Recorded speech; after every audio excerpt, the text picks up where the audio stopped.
Punta tayo sa kanilang bahay. Lalatag yung mga agahan. Palas po ng init. Sinilas na ako mga kanil. May baba sila. Po. CR. Ito ang CR nyo. Ano, araw-araw naghuhulog ka, nakagalaw ng ano, talagang tudoy. Halimbawa, ayun, napagkaluwang kayo ng bahay.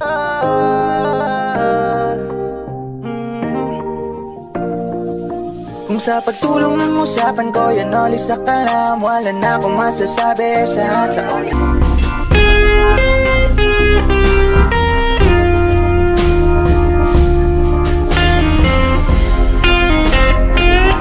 At ito na yung sinabi kong part 2, no? Part 2 natin kay Gwen, no? Na para makita agad natin yung ano, yung kanilang bahay, no? Nangangarap nga na magkaroon din or may line up din sa ating pabahay, no? So ito, ayan, oh. Andun lang yung City Hall. Ayan, pauwi sa amin yan. So ito naman, pwede itong papuntang Albay, papuntang Samar. Ayan, so andyan ang kanilang bahay. Minisage ko na siya, inaantay ko lang na lumabas. Ayan, tara na mga kanila, dito na si Gwen. Punta tayo sa kanilang bahay. I-tour niya ako sa bahay nila para makita natin. Tara Gwen. Gaano ba kalayo ang bahay niya, Gwen? Malayo pa dito? Lapit lang po. Walking distance. Walking distance lang. Ah, ito yung ano, paninda. At ito yung tindahan nyo. Tindahan po. Sari-sari store. Ayan yung, yan ang dyan ang pinagkakakitaan nyo. Yes. Tapos dito kayo dyan kayo sa agahan. Mga agahan. Ito po, dito na yung nilalatag yung ano. Dito nilalatag yung mga agahan. Daan, maraming sigurong customer dito kasi daanan eh. Ubos agad ang paninda rito. Tanghali ubos na. Maraming customer si mama dito. So ito mga kanuli, oh. Ayan, oh, paninda. Ayan kanya mama. Hello po. Ma'am, kayo po yung mama ni Gwen? Oh, ayan po yung mama ni Gwen. Ayan ang tindahan. Ayan. So ikutin muna natin yung bahay nyo. Bahay ng lola mo. Tapos mamaya natin kausapin natin yung mama mo. Ayan, una ka Gwen. Ayan, nauna si Gwen.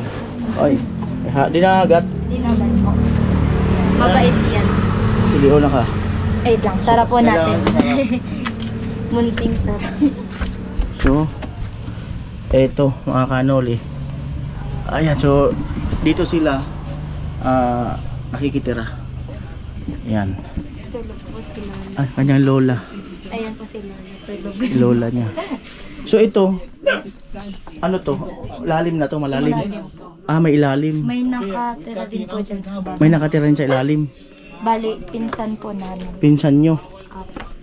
So ito, ay mga kanoli, oh.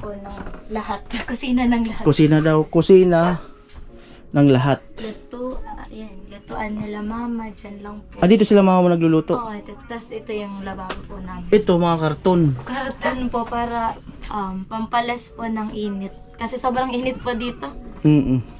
Tapos ito, maliit na sala. Kaya sino naman dito? Ano lang po yan ng mga aso na ngayon. Ha? Kaya may diaper dun. May ano? May diaper. Taihan ng aso dun sa gilid. Ah, Tapos ito? kapag may bisita naman po. Ah, pag may bisita dyan. Opo. Tapos dito may papapukan. Sinilas na ako mga kanil. May baba sila. Ayan. Kaso may aso na naman po. May aso. Ayan. Ayan. So ito, bali ito yung 11 na pamilya. Oh, kasi ito yung CR. Ay, may gripo. CR po. Ito ang CR nyo. Opo. Kaso hindi po naginis po ata dyan. Ah? Kaya bawal ipakita. Ayan ang kanilang CR. Sa ilalim. Ito, may ilalim mga kanuli. Ito na yung, ayan yung sa taas na yan. Tapos yan. Liguan po namin yan. Ay, ito na kayo naliligo. Opo. Yung gripo na yun, gumagana yun. Opo. Tapos dito naman po yung sa family din po nung pinsan. Ay, isang family rin to. So ito mga kanuli, mababa ang lugar. Kasi nga kailangan nila may taas. Ayan. Mababa ang lugar. Oh. Ah, dyan gumagawa yung sinasabi mo. Dyan gumagawa. Baka mangagat. Dyan yung mga manggagawa. Tapos dito naman po nagtitinda sila ma'am. Ah, dito rin siya naglalatag ng kanyang paninda. Bale, pinagsasabay po nila kapag umaga.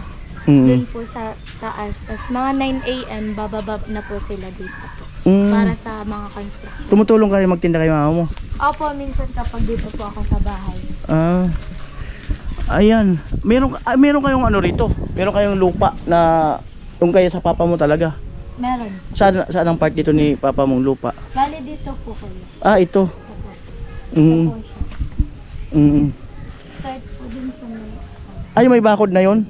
Opo, dyan po. Tapos pwede po siyang hanggang dito. Tapos hanggang dun po sa may puno na yun. Malaki-laki rin po ang lupa ng kanyang papa. Almost nasa 100 square meter. Kasi bunsong din po si bata. Tapos ayan yung ginagawa. Opo. Hindi nakakaakyat diyan.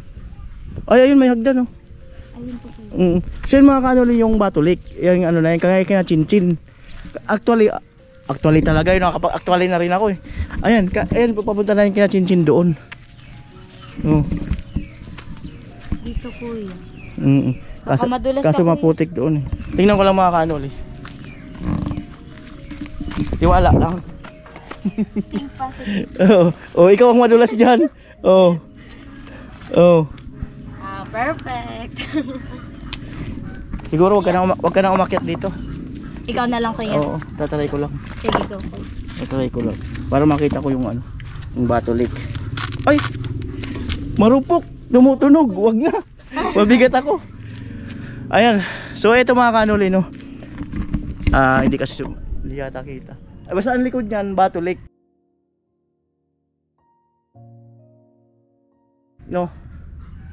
Yan. So diyan ang pangarap nila na magkaroon ng sariling bahay. At eto ay may wall na. Hindi rin sila aabutin ng kasakaling may bagyo. Ayan po mga kanuli. Na-imagine mo na ba na magkakaroon ng bahay dyan? Opo. Na-imagine ko na po. May street light pala dyan Ayan po kuya. Ano yan? Diyan lang po yan. Baka hindi kayo pwede dyan. Pwede po. Kasi lupa pa din daw po dyan. Kaso may street light. Ayan kaano ng street light dyan Hindi ko lang. Pero yun, tinanong ka din yun kay Dada. Pwede daw dyan. Di naman daw yun nakakaano. Kasi sabi, hanggang dito lang daw. Bagay, from dito, government to rito, 6 meters. So hanggang dito lang talaga yan, kung tutuusin. Yan. May street light yun Tapos yun solar. Mamaya pag nagtayo tayo dyan, paalisin kayo. Ito mga kanoli, linawin natin to Kasi kung papalarin silang paggawa ng bahay, kailangan alam na natin kagad ang detalye. Ayan. At ulitin ko mga kanoli di ba sabi ko sana yung kasunod yung pinsan ko, kaso wala pa yung wala pang feedback na kung mayroon silang lupa na yung yung hindi bulusok. So ayan, so malay natin kasunod kung sakali man Ayan po si Kuya Arnold ang papa ni Gwen Ang sabi po kasi ni Gwen, ito daw lupa na ito ay sa inyo or pamana sa magulang. Kaya lang po ang nakita ko yung poste na yan. Yung boundary kasi yung ulaog sa kabila na yan, katabi. Hindi kaya gaya niyan. Kasi may poste rin doon Ay bakit malayo yung isang poste? Bakit nyo to? Baka pansarili nyo Hindi. Sino nagpagawa niyan? Talaga niya. Sino nagpagawa? Yung itong mismong government. Linagyan kasi nung ginagawa pa lang. May ilaw. So nilagay lang pala. Kasi ito tambakan to ng yung mga bato dito tinatambak. Mga gamit, inilawan lang. Ayan. So sabi hindi na raw to tatanggalin. Dito na sa inyo para may liwanag sa gabi. So ayun mga kanoli Sabi ni Gwen, dati raw po kayong tatrabaho sa City Hall. LGU. Ano pong trabaho niyo? Data encoder ako. Data encoder. Tapos tumutulong na lang daw kayo sa pagluluto. Kasi walang katuwang. Mura lang yung yung sweldo. sahod ko kasi casual lang ako. Hindi maka-regular kasi walang swerte. Nakailang exam ako Wala, hindi Hindi talaga hindi nakaano. talaga. Mm. Kaya nag-decide na lang akong mag-resign para tumulong na lang sa pagtitinda. Para hindi mahirapan si Mrs. Oo, para may katulong. Ano oras po kayo na gumigising? Baka mag-alas 4 umaga. Alas 4. Saan po kayo namamalengke? Paggabi namamalingki kami. Tapos piniprepare na sa madaling araw. Hindi sa gabi, prepare Prepare na ako. sa gabi. Bali gabi pa lang po, piniprepare nyo na. Oo, yung Mm. gagamitin. Mm. Yung yung lugaw, linulugaw ko na paggabi. Mm. Ubus naman parati. Oo. Pero may araw na minsan hindi na uubos. Pero konti lang. Ay mama ni Gwen. Konti lang ang natitira. Kamusta naman po yung pagtitinda? Buti naman po. Kaso, araw-araw naghuhulog kami kaya wala din. May utang kayo May sa utang ano? kami. Yung puhunan kasi namin, utang lang. Tapos bali, hinuhulugan namin araw-araw. Magkano hulog nyo araw-araw? Madami po. Ilan ang hinuhulugan nyo? Mas maganda yung totoo. Walong Bombay. Oh, grabe. Magkano bawat isa? May 5,000, 10,000. Isang araw? 15. Hindi yung kinukuha ko. Di ang hulog sa Ang 8. hulog, Sa 100. mahigit 3K. Kasi dyan naman namin kinukuha yung pagkain, pang paaral sa mga bata. Siyempre, kukuha ko ng kukuha para pangpuhunan. Hindi lang po kayo, no? Marami po nakaka-relate sa inyo sa ganyan. Okay lang po yun para maka-survive. Marami rin ganyan kababayan natin ng ganyan. Maraming ganyan na nakapagtapos ng pag-aaral dahil sa pangungutang. Hindi po yun masama, no? Na nagbabayad naman. At ano lang yun para mairaos nila kasi nga wala naman ibang source of income. Okay lang yun, ganun talaga. Pero maganda sana ang tubo nyo kung wala yun. Opo. Kasi kung iisipin sa 3,000 kung nai-rolling namin araw-araw, marami yung nabibili namin. Hindi kagaya niyan, makabenta. Tapos pag nakahulog na, ang yun na naman namin, yung panggabi na ipapamalingki. Ang problemahin namin. Ganun po. Ayun, so mapunta tayo sa bahay. So diyan pala alos 11 kayo nakatira, no? Divided by nga lang, no? At sabi nga may namatay na raw na anak mo dahil sa kalipat. Opo. Paano po nangyari yun? Sa November po may bagyo, palagi may bagyo. Tapos lipat kami ng lipat. Siyempre yung bahay namin hindi naman masyadong talagang konkreto. Light material lang. Kaya kailangan lumipat at dyan sa baha. Tapos yung hangin. Kaya kailangan namin lumipat yun. Nagkasakit yung anak ko. Na trauma ata. Tapos yun, nagkasipon, ubo, hanggat hindi na siya gumaling. Kala namin, lagnat laki kasi magbe-birthday. Sabi pag magbe-birthday, the first birthday, ganun daw. Nagkakasakit tapos gagaling din.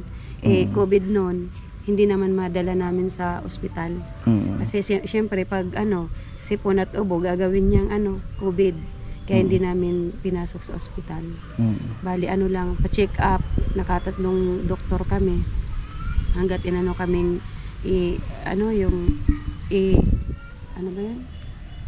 ito the echo.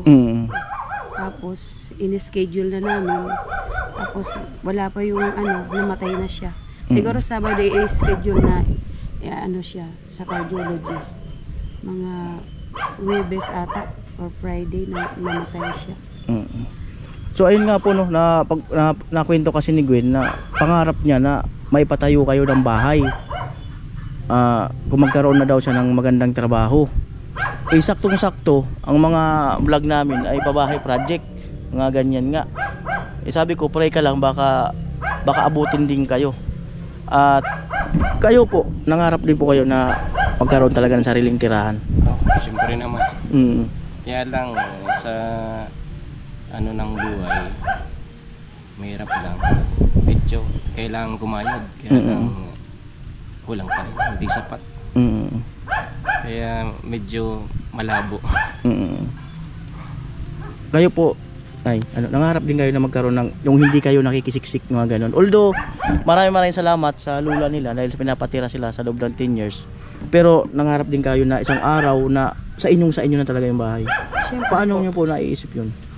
ano po, talagang gusto ko po talagang magkaroon ng sariling bahay para po may privacy din po.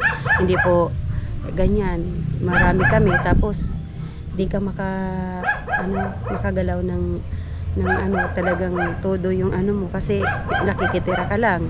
Tapos syempre yung mga gamit mo, pagkain mo, syempre ka rin kasi nakikitira ka lang. Tapos wala ang privacy. So, syempre sasabihin niyan yung inaano namin diyan para sa lang doon, sa matanda, hindi sa amin. So syempre makikipag-ano rin kayo sa Share. Oo. So, Kaya lang, ayun mga kanolin, no? Wala akong pinagkaiba yan sa sa bed spacer, no? Parang yun ang nakikita ko, no? At siyempre totoo yung sinabi ni ate na hindi ka makakilos ng yung gusto mong gawi sa bahay mo. Hindi ka pwedeng manood ng TV na maghiga-higa ng matagal. Pwede siguro quick lang. Siyempre may iyak ka naman dun sa mga magdadaan-daan na makikita ka dun na maghiga-higa. Ganon. So siguro ganon. Ayan. So hindi pa natin sinasabing Gwen, halika Gwen. Dito ka Gwen. Ayan. Gahagit ka Gwen. Ayan po, hindi pa natin sinasabi na kayo na ang kasunod na pabahay. Katulad ng sinasabi ko sa vlog ko, hindi ako nangangako na oo, makapagawang kayo ng bahay. Pero ang sinasabi ko, tiwala lang, pray lang. Pray lang na walang imposible. No. Halimbawa, ayun, napagkalooban kayo ng bahay. Ano lang muna, imagination. Napagkalooban, napatayo, ayun, nakalipat kayo. Ano po sa tingin nyo, kuya? Salamat sa kung may mag-sponsor. Salamat sa kanila kasi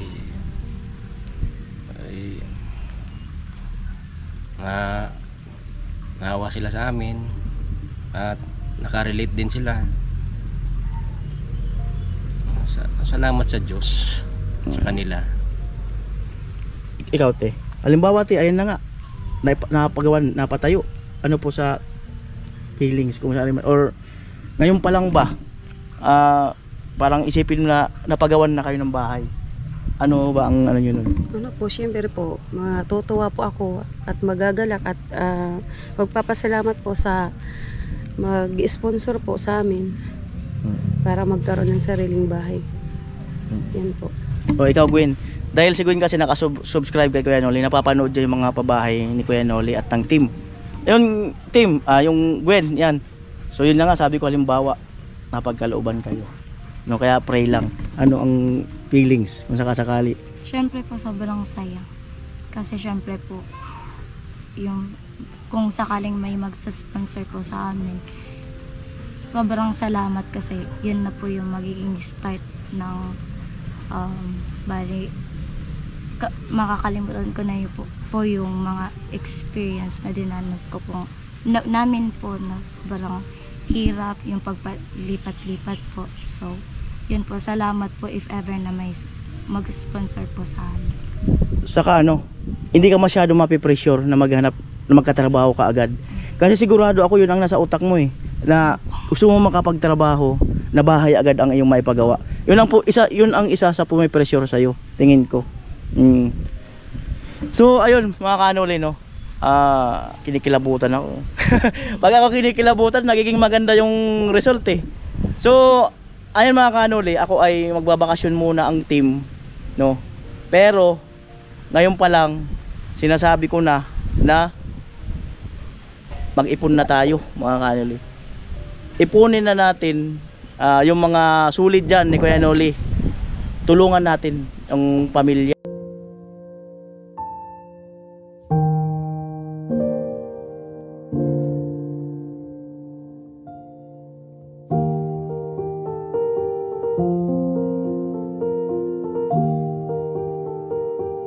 Na mapagawan ng sariling bahay. Mahirap po na na nakikisiksik, walang privacy, hindi mo magawa yung gusto mo.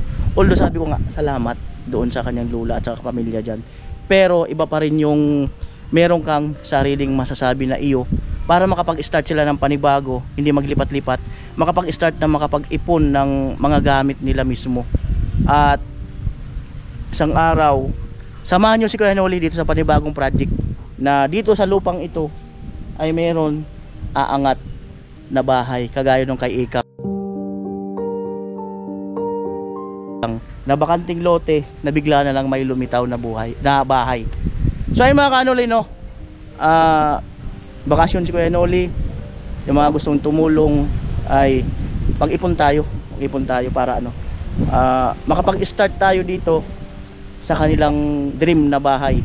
Sabi ko nga, hindi ako nangangako, pero sinasabi ko po na tulungan natin sila para para hindi ma-pressure si Gwen, na mahirap po ma-pressure ng isang anak, na kasi kahit sabihin mong graduate ka 4 years course or engineer ka or pasado ka sa hindi ho ganun kadali ang kapalaran, at hindi po ganun kadali na kumita ng pera. Buti kung kikita ka kaagad ng 50,000 or 100,000 a month, so madali ka makapagpatayo ng bahay nun. Kasi ang materialis ngayon ay hindi basta-basta. Siya, kung makapag-start man siya ng trabaho, o sabihin na natin magkaroon siya ng, pero matagal pa yun kung sakali man, pero mas maganda magkaroon siya ng trabaho kagad. Sabihin natin 30,000 or 20,000 a month, andun yung pagkain niya, pamasahe. So magkano lang po ang matitira? Lang po, sinasabi ko lang po yung So ngayon, para na lang kay Gwen mga Kanoli para hindi siya ma-pressure. Ang hirap ng isang anak na napipressure ka, na hindi ka pwede magsalita sa mga magulang mo. Sigurado di niya masabi na parang ganun. Hindi niya yung masabi kasi gusto niyang ipakita na kaya niya. Pero kahit deep inside, nahihirapan talaga siya. Tama ba ako? Tama kuya. Tumpak na tumpak. Iniwi-imi ko.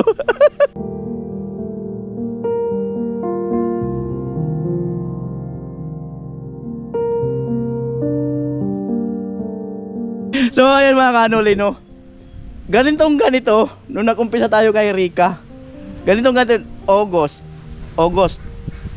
September, October, November, December, maagang pamasko to mga Kanoli. Pamasko na natin sa kanila yung pabahay, pamasko na natin sa kanila. Ulitin ko, hindi ako nangako, pero mag-ipon na tayo mga Kanoli. Mag-pray na kayo kay God na ito na yung reward nyong pamilya. Kahit yung bahay na lang ang maging reward nyo, kasi masipag naman yung mga magulang mo. Kasi hindi yan magtitiis na maghulog ng Bombay ng ganun kalaki araw-araw kung ayaw niyang maitaguyod ang pamilya at maitayo ang mga pangarap niyo. Hindi yun ganun kadali, mahirap yun. Pagdating ng gabi, hulog niya na yung lahat ng kinita. Pagdating ng gabi, saan manggagaling yung ibibili para mapaikot yung kinabukasan? Ganun yun. So ngayon, pag nagkabahay kayo, kahit paano meron kayong mga inuhulugan, masarap-sarap na rin sa pakiramdam. Simpleng bahay lang kung sakasakali, basta masasabing bahay. Ayos ba yun? Opo kuya, ayos na ayos. Mag-pray na kayo, sasamahan ko kayo mag-pray. Ako pa naman pag nag-pray natutupad. Lahat ng pinag-pray ko natutupad. Yung mga pabahay ko, lahat yun natupad. Nag-pray ako. Pero kayo naman mag-pray, saka na ako. So ayun mga Kanoli, no, hanggang dito lang po ang vlog na ito. At hindi ko na masyado pinakita yung kabahayan, kasi meron mga pamilya na nakatira doon sa bawat mga kwarto-kwarto. So nakakaya naman kung magbibideo ako doon, igaganong-ganong ko yung camera, nakakaya, no. Pero at least doon ay nakita na natin yung silong, nakita na natin yung pagkakadikit-dikit ng bahay, no. At may imagine na yun, alam ko makikita nyo yung mga Kanoli, at mga naranasan nyo rin yun. So babay na kayo. Bye po. Mag-iwan na lang kayo ng ngiti sa mga viewers, baka maging totoo na. Bye bye. Bye po, thank you. Baka maging totoo na. Bye bye. Bye po, thank you. I've seen a lot of change, been through a lot of pain. Some things are not the same as they were a year ago, but all will be okay. I move on each and every day. The past is where it stays, way back a year ago. I've changed for the better this time. I thought I would never be fine. I strive just to say I'm alright. And for the first time in a long time, I'm alright. I've seen a lot of change, been through a lot. So ayun mga kanoli, no, eto kanina tinuro ni Gwen to, ito raw ang magiging daanan kung sakasakali na may mga materyales na babagsak, at dito po yung magiging daan, hindi doon. Una ka na, Pete. Yan, dito po ang magiging daan, tabing kalsada lang po. Excuse me.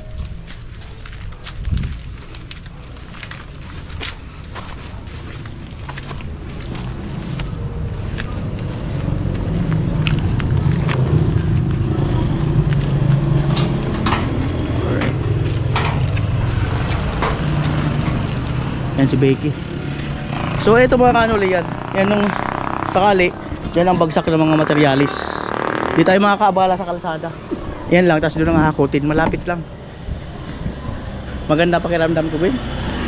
Pag ganito pakiramdam ko, talagang ano, Iba yung iba. dating ko yan.